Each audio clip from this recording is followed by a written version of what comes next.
Hello friends, welcome to legal literacy YouTube channel. Legal literacy YouTube channel में आपका स्वागत है। फ्रेंड्स, जैसा कि थंबनेल पे आप देख रहे होंगे, सुप्रीम कोर्ट हिजाब वर्डिक्ट, ठीक है। हिजाब वर्डिक्ट सुप्रीम कोर्ट का जो वेल अवेटेड था, काफ़ी अवेटेड था, प्रतीक्षा में लोग थे।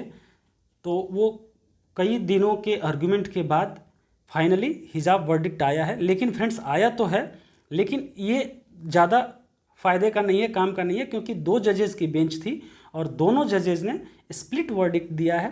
और स्प्लिट वर्डिक्ट देने के बाद उनका अब ये केस ट्रांसफ़र होगा किसी लार्जर बेंच को। जैसे क्या होता है फ्रेंड्स कि अगर दो जजेस हैं और दोनों ने अपना अलग अलग मत दिया, एक ने उसके पक्ष में दिया, एक ने विपक्ष में दिया, तो दोनों सेम स्टेचर के जज हैं, दोनों ही सेम सुप्रीम कोर्ट के जज हैं, तो दोनों में से किसी की बात को ऊपर नहीं रखा जाएगा। तो इसलिए मैक्सिमम जो इस तरह के केसेस होते हैं उनको डिसाइड करने के लिए 3 या 5 या फिर विषम संख्या में जो जजेस का बेंच बनता है, जिसमें कि अगर 3 हो तो 2 ने पक्ष में दिया और 1 ने विपक्ष में दिया, डिसेंट जजमेंट दिया, तो 2 का जो जजमेंट है वो मान लिया जाएगा। लेकिन इसमें तो 2 ही जज थे और दोनों ने अलग अलग दिया है, तो ये लार्जर बेंच में जाएगा। तो फ्रेंड्स, इसमें हम देखेंगे कि इसमें ये चीज़ देखेंगे कि केस का बैकग्राउंड देखेंगे, ठीक है, कि उस केस का बैकग्राउंड क्या है, और इसके अलावा देखेंगे कि इन दोनों जजेस के पॉइंट ऑफ व्यू क्या थे। तो पॉइंट ऑफ व्यू क्या थे इसमें ये देखेंगे। और फ्रेंड्स, कर्नाटका हाई कोर्ट ने किस वजह से, क्या ग्राउंड देते हुए इसको इस हिजाब बैन को सही ठहराया था, तो ये पूरा बैकग्राउंड देखेंगे। और हिजाब बैन जो कर्नाटका हाई कोर्ट का जो जजमेंट है फ्रेंड्स, उसके बारे में मैंने एक वीडियो ऑलरेडी बना लिया है, तो मेरे चैनल पे पड़ा हुआ है, उसको आप सर्च करके भी देख सकते हैं। मैं आई बटन में भी उसका लिंक दे दूंगा और डिस्क्रिप्शन में भी देने की कोशिश करूंगा, ठीक है। तो आगे देखते हैं, लेकिन आगे बढ़ते हैं फ्रेंड्स। इससे पहले मैं आपसे 2 क्वेश्चंस करता हूं, और इन क्वेश्चंस का आंसर्स मैं या तो वीडियो में कहीं भी दे दूंगा या फिर वीडियो के लास्ट में दूंगा। अगर वीडियो में कहीं भी मैंने दे दिया तो फिर लास्ट में नहीं दूंगा, और नहीं दिया तो लास्ट में ज़रूर दूंगा। तो सबसे पहला क्वेश्चन है friends, in which case right to privacy was decided.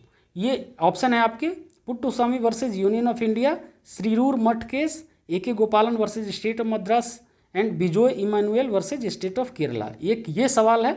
और दूसरा सवाल है friend, which of the following cases is popularly known as national anthem case. इनमें से कौन सा केस है जो कि नेशनल एंथम केस के नाम से भी जाना जाता है। तो पहला है Puttaswamy versus union of India, Shirur Math case, A K. Gopalan versus state of Madras, Bijoe Emmanuel versus state of Kerala. ये आपके ऑप्शंस हैं। तो इसके बारे में अब आगे हम कभी वीडियो में डिस्कस कर लेंगे। आगे आते हैं फ्रेंड्स, सबसे पहले हम ये देखते हैं, सबसे पहले हमारा फोकस ये है कि इस केस का नाम क्या था। तो फ्रेंड्स, इस केस का नाम था Aishat Shifa versus the state of Karnataka. क्योंकि कर्नाटका का ये केस है, कर्नाटका गवर्नमेंट का ऑर्डर है, तो इसलिए कर्नाटका गवर्नमेंट इसमें एक पार्टी है, तो इसका Aishat Shifa versus the state of Karnataka इस केस का नाम है। आगे आते हैं, इनमें जजेस का बेंच कौन कौन था फ्रेंड्स। जजेस थे justice Hemant Gupta and justice Sudhanshu Dhulia. अब जजमेंट क्या है फ्रेंड्स, ये भी तुरंत देख लेंगे। जजमेंट है फ्रेंड्स कि बैकग्राउंड, सबसे पहले हम बैकग्राउंड देखते हैं, सॉरी जजमेंट थोड़ा सा देखेंगे लेटर ऑन, बैकग्राउंड देखते हैं हम। तो बैकग्राउंड है फ्रेंड्स, वियरिंग हिजाब was band in educational institution by the government order of Karnataka government which was challenged in Karnataka high court. Friends, समस्या ये आई, परिस्थिति ये आई कि कुछ लड़कियां हिजाब पहन के स्कूल जाने लगी, कॉलेजेस में जाने लगी, उसमें कुछ डिस्प्यूट हुआ। कुछ लड़के और कुछ हिंदू समाज की लड़कियां भी अपने रिलीजियस ड्रेसेस में जाने लगे, जैसे भगवा वस्त्र पहन के या फिर गमछा लेके ये जाने लगे। तो इसमें थोड़ा एक डिस्प्यूट, पब्लिक ट्रैंक्विलिटी में थोड़ी सी समस्या आई। तो कर्नाटका गवर्नमेंट ने इसको रेस्ट्रिक्ट कर दिया कि कोई भी स्कूल यूनिफॉर्म के अलावा कुछ भी पहन के स्कूल में और कॉलेजेस में नहीं जाएगा। तो केस जब चला, केस कर्नाटका हाई कोर्ट में गया, तो case was heard by the bench comprising chief justice वहाँ के Rituraj Awasthi, justice Krishna S Dixit and justice J M काजी।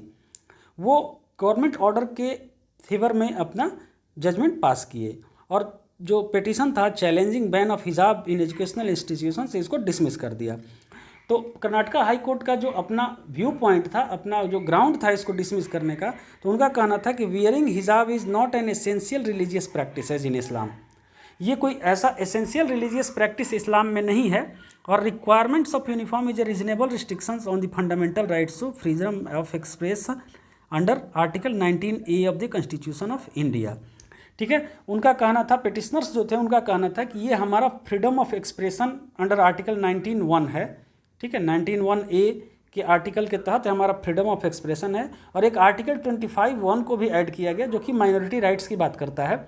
तो इन दोनों पे कर्नाटका हाईकोर्ट का कहना था कि ये रिक्वायरमेंट्स जो है यूनिफॉर्म का, वो रीजनेबल रिस्ट्रिक्शन से फंडामेंटल राइट्स पे। फ्रेंड्स, आपको ये पता होगा कि फंडामेंटल राइट्स पे कर्टेल किया जा सकता है, फंडामेंटल राइट्स पे रीजनेबल रिस्ट्रिक्शंस लगाए जा सकते हैं। फंडामेंटल राइट्स आपका एब्सोल्यूट नहीं होता है, चाहे कोई भी फंडामेंटल राइट्स हो।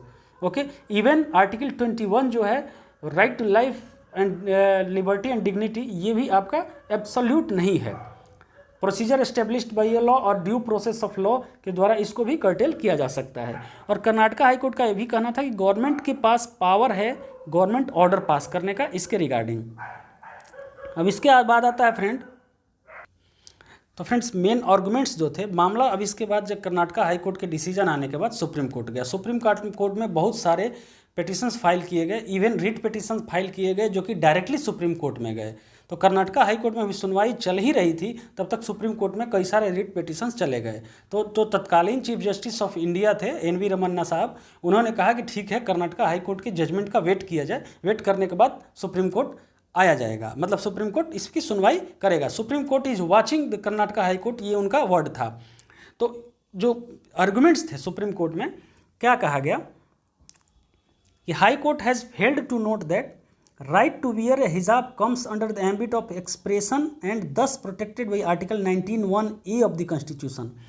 मतलब हाई कोर्ट इस बात को नोट करने में फेल हो गया, मतलब नोट नहीं कर पाया, नहीं समझ पाया कि ये जो राइट टू वियर हिजाब है, ये हमारे article 19(1)A of the constitution of India के द्वारा प्रोटेक्टेड है। ठीक है, और साथ ही साथ हाई कोर्ट ये भी नहीं समझ पाया, ठीक है, कि ये राइट टू वियर हिजाब राइट टू प्राइवेसी के अंडर भी आता है। ठीक है, राइट टू प्राइवेसी के अंडर भी आता है, हमारा जो कॉन्स्टिट्यूशन है आर्टिकल 21। तो फ्रेंड्स राइट टू प्राइवेसी जो है आर्टिकल 21, ये आपका जो किया गया था, ये केस डिसाइड किया गया था। आर्टिकल 21 का जो राइट टू प्राइवेसी है, ये डिसाइड क्या था Puttaswamy versus union of India के केस में। ठीक है, Puttaswamy versus union of India, ये क्वेश्चन आपका एक कंप्लीट हो गया, ये आप क्वेश्चन समझ गए, एक क्वेश्चन का आंसर आपको मिल गया फ्रेंड्स। अब यहाँ पे कहा गया कि कर्नाटका एजुकेशन एक्ट 1983, 1083 नहीं है, sorry friend, 1983, and the rules made under the same do not provide for any mandatory uniform to be worn by student. ये जो जिस एजुकेशन एक्ट की बात की जा रही है, कर्नाटका एजुकेशन एक्ट, जिसके तहत ये हिजाब पे बैन लगाया गया है, ये और साथ ही इसमें जो रूल्स बनाए गए हैं, वो कोई भी एक मैंडेटरी यूनिफॉर्म कौन सा पहना जाएगा इसके बारे में बात नहीं करता है। ठीक है, ये एक चीज़ हो गया, ये आर्गुमेंट्स थे। अब यहाँ पे सुप्रीम कोर्ट ने जजमेंट क्या दिया, तो जजमेंट फ्रेंड्स जैसा कि हमने बताया था कि 2 जजेस की बेंच थे, तो 2 जजेस में स्प्लिट जजमेंट आया, दोनों अलग अलग अपना जजमेंट दिए। तो इसका मतलब है कि 2 जज डिफरेंट व्यूज़ दिए और case will be transfer to a larger bench. ठीक है, केस को चीफ जस्टिस ऑफ इंडिया के सामने रख भी दिया गया है, वो एक लार्जर बेंच बनाएंगे और उसमें इसको डिसाइड किया जाएगा। तो जस्टिस हेमंत गुप्ता जो थे, इन्होंने कर्नाटका हाई कोर्ट के जजमेंट को अपहेल्ड किया और अपील जो भी उनके पास आया था डिसमिस किया। ठीक है, लेकिन जस्टिस सुधांशु धूलिया साहब जो थे, उन्होंने अपील को अलाउ किया और कर्नाटका हाई कोर्ट के जजमेंट से डिसएग्री किया। तो अब फ्रेंड्स इसमें हम ये देखेंगे कि जस्टिस हेमंत गुप्ता का पॉइंट ऑफ व्यू क्या था और जस्टिस सुधांशु धूलिया का पॉइंट ऑफ व्यू क्या था। सबसे पहले फ्रेंड्स देखते हैं कि जस्टिस हेमंत गुप्ता का पॉइंट ऑफ व्यू क्या था। तो जस्टिस हेमंत गुप्ता का पॉइंट ऑफ व्यू, सबसे पहले ये डिसमिस किया इन्होंने अपील को और कर्नाटका हाई कोर्ट के जजमेंट को अपहेल्ड किया। इनका कहना था कि राइट टू वियर हिजाब is not an essential religious practice. अब सेम जैसे कर्नाटका हाई कोर्ट ने बोला था कि राइट टू वियर हिजाब is not an essential religious practice, तो इन्होंने भी कहा कि राइट टू वियर हिजाब is not an essential religious practice, इसलिए हिजाब का बैन जो है वो सही है। तो फ्रेंड्स ये एसेंशियल रिलीजियस प्रैक्टिस होता क्या है, ये और कोर्ट्स कैसे इन बातों को डिसाइड करता है, इसके बारे में थोड़ा सा हम डिस्कशन करेंगे। अब लास्ट में डिस्कशन करेंगे कि एसेंशियल रिलीजियस प्रैक्टिस क्या होता है। ठीक है, आगे आते हैं। इसमें इन्होंने ये कहा कि government has power to pass a government order restricting wearing hijab in the educational institution. Same to same जो कर्नाटका हाई कोर्ट ने कहा था, इन्होंने भी यही कहा। ओके, और साथ में ये भी कहा कि banning hijab is a reasonable restrictions on the fundamental rights to freedom of expression given under article 19(1)(a) of the constitution of India. Same वही बात इन्होंने कहा, जैसे कि उसको अपहेल्ड किया तो वही कहा। फिर इसके बाद क्या होता है फ्रेंड, इसके बाद आगे आते हैं। तो फ्रेंड्स इनका जो एम्फेसिस था ये था होमोजेनिटी, और इसके बाद इन्होंने कहा कि uniform fosters a sense of equality amongst students and that if the students of one faith insist on a particular dress it would not be conducive to the pious atmosphere of the school. इनका कहना था कि अलग अलग धर्म के लोग हैं और अलग अलग यूनिफॉर्म अलग अलग ड्रेसेस पहन के जाने लगेंगे तो स्कूल का जो पायस यूनिफॉर्म एटमोसफियर है, मतलब पवित्र वातावरण है, उसके लिए सही नहीं है। मतलब इनका कहना था कि देश के सेक्युलरिज्म के लिए सही नहीं है कि हर धर्म के अलग अलग लोग अलग अलग ड्रेसेस पहन के जाएं, अपने धर्म का वो क्या करें, प्रदर्शन करें और धर्म का पालन करें। इनका कहना ये था कि wearing hijab is not an essential part of the religion, essential practices. ठीक है, एसेंशियल प्रैक्टिसेज अगर होती तो उसको 19(1) छोड़िए 25(1) से इसको प्रोटेक्ट किया जाता, लेकिन यहाँ पे क्या है, यहाँ पे ये एसेंशियल प्रैक्टिस नहीं है और इसलिए ये ज़रूरी नहीं है इनके लिए। ठीक है फ्रेंड्स, अब थोड़ा सा जो जस्टिस सुधांशु धूलिया का पॉइंट ऑफ व्यू था वो देख लेते हैं। इनका पॉइंट ऑफ व्यू था कि entire concept of essential religious practice, इनका तो एसेंशियल रिलीजियस प्रैक्टिस से इनका मतलब ही नहीं था। ठीक है, in my opinion was not essential for the disposal of this dispute. Essential religious practice ये है या नहीं है, ये इस केस के डिस्पोजल में कोई मैटर ही नहीं करता है। ठीक है, हाई कोर्ट को इन्होंने कहा कि high court took the wrong path. ठीक है, ये सिंपली क्वेश्चन है दो आर्टिकल्स ऑफ द कॉन्स्टिट्यूशन का, आर्टिकल 19(1)(a) एंड आर्टिकल 25(1) का। ठीक है, ये दो आर्टिकल्स का क्वेश्चन है, इसमें एसेंशियल रिलीजियस प्रैक्टिस की बात लाना ही हाई कोर्ट की एक गलती थी, इनका ये कहना था। दूसरा इन्होंने ये कहा कि it's ultimately a matter of choice, nothing more nothing less. इनका कहना था कि साथ ही साथ ये जो मैटर ऑफ चॉइस है कि कौन क्या पहनेगा ये उसका इंडिविजुअल राइट है। ठीक है, ये इनका कहना था। तो हाई कोर्ट तो गलत डायरेक्शन में चला गया। इनका तो ये कहाँ ही, ये क्वेश्चन ही नहीं था यहाँ पे एसेंशियल रिलीजियस प्रैक्टिस का, ये जस्टिस सुधांशु धूलिया का कहना था। आगे इन्होंने क्या कहा, इन्होंने एक केस का जिक्र किया फ्रेंड, एक केस का उन्होंने बेसिस लिया, Bijoe Emmanuel versus the state of Kerala, जिसको कि नेशनल एंथम केस के नाम से भी जाना जाता है। ये आप देख रहे हैं नेशनल एंथम केस। यहाँ पे आपका क्वेश्चन है which of the following cases is popularly known as national anthem case, तो Vijay Emmanuel versus state of Kerala, इसको नेशनल एंथम केस के बेसिस केस के तहत भी जानते हैं। ठीक है, केस के नाम से भी जानते हैं। आपके दोनों क्वेश्चंस के आंसर्स हो गए। आगे आते हैं, तो यहाँ पे उसमें क्या हुआ था, Bijoe Emmanuel versus state of Kerala में क्या हुआ था कि एक केरला गवर्नमेंट द्वारा एक सर्कुलर पास किया गया था। ठीक है, सर्कुलर पास किया गया था जिसमें कि नेशनल एंथम गाना जरूरी था स्कूल के असेंबली में, लेकिन दो स्टूडेंट्स तो जो थे उनका रिलीजियस ग्रुप जिहोवा विटनेस थे, उन्होंने गाने से मना कर दिया और जिनको कि स्कूल से एक्सपेल कर दिया गया। तो ये पहुंच गए सुप्रीम कोर्ट और सुप्रीम कोर्ट ने इस केस को इनके फेवर में डिसाइड किया।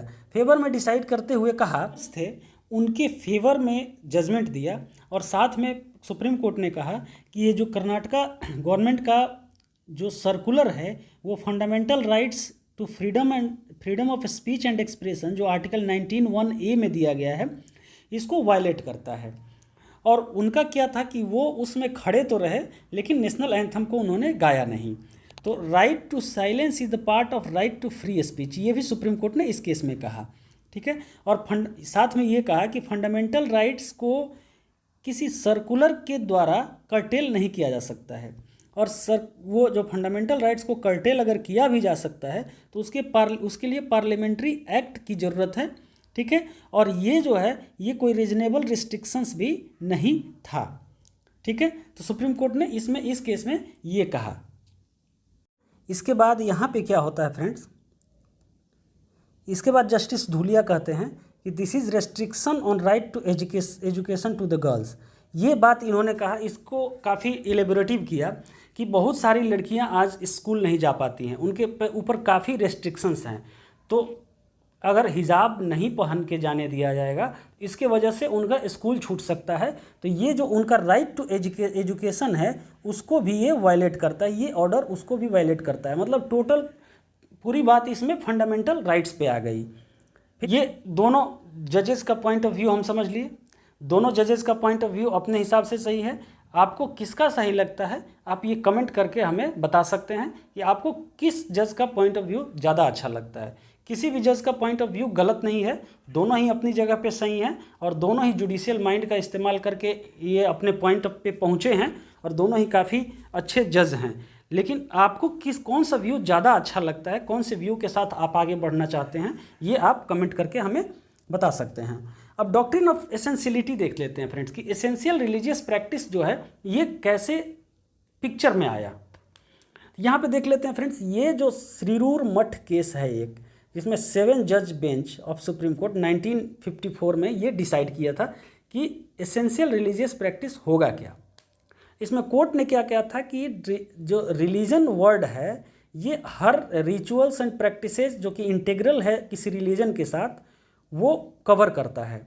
ठीक है, the responsibility which determines the essential and non essential practices of religion, ये कोर्ट ने टुक अपॉन इटसेल्फ, अपने ऊपर डिसाइड कर लिया कि कभी भी अगर ऐसी ज़रूरत पड़े तो हम इसको डिसाइड करेंगे कि कौन सा चीज़ जो एसेंशियल रिलीजियस प्रैक्टिस है और कौन सा चीज़ नॉन एसेंशियल रिलीजियस प्रैक्टिस है। ये किस केस में किया था? श्रीरूर मठ में केस में किया था। तो फ्रेंड्स हमने 2 क्वेश्चन पूछा, ये तीसरा क्वेश्चन भी आपका ये हो गया। अगर ये क्वेश्चन भी कहीं आ जाता है कि कौन से केस में ये एसेंशियल रिलीजियस प्रैक्टिस के डॉक्ट्रिन को, मतलब डॉक्ट्रिन ऑफ एसेंशियलिटी को इवॉल्व किया गया था, ये आपका श्रीरूर मठ केस होगा। ठीक है, it is a doctrine evolve by the court to protect only such religious practices which were essential and integral to the religion.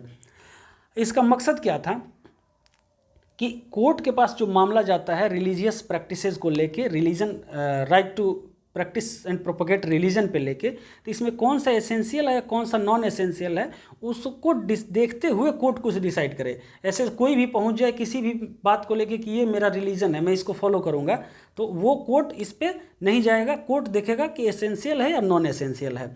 ये इस केस में सुप्रीम कोर्ट ने ये वो किया कि essential aspect of religion, the court ought to look towards the religion concerned and toward its adherent believed and was demanded by their faith। ये इसमें कोर्ट बहुत सारी चीज़ें देखेगा और फाइनली डिसाइड करेगा ये एसेंशियल रिलीजियस प्रैक्टिस है या नहीं है। इसी को देखते हुए कर्नाटका हाई कोर्ट ने ये कहा था कि wearing hijab is not the essential religious practices of Islam. और साथ ही सुप्रीम कोर्ट के जस्टिस हेमंत गुप्ता ने भी इसी बात को दोहराया। तो ये डॉक्ट्रिन ऑफ एसेंशियलिटी हो गया फ्रेंड्स। इसके बाद फिर डॉक्ट्रिन ऑफ एसेंशियलिटी हो गया और फाइनली फ्रेंड्स ये कंप्लीट इन्फॉर्मेशन था जो भी ये केस है।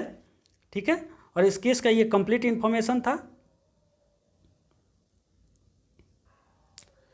और अभी कंप्लीट जजमेंट आया नहीं है। ये जजमेंट स्प्लिट जजमेंट है, जजमेंट तो कंप्लीट है लेकिन स्प्लिट है। और फाइनली जजमेंट अगर हिजाब बैन होगा या नहीं होगा, इसका फ्यूचर क्या होगा, ये जजमेंट फ्रेंड्स आएगा आपको लार्जर बेंच का जब जजमेंट आएगा। अब देखते हैं कब आता है। और फ्रेंड्स अगर ये आपका कंप्लीट इन्फॉर्मेशन था और इस वीडियो को आपको पता ही है क्या करना है, तो बहुत बहुत धन्यवाद।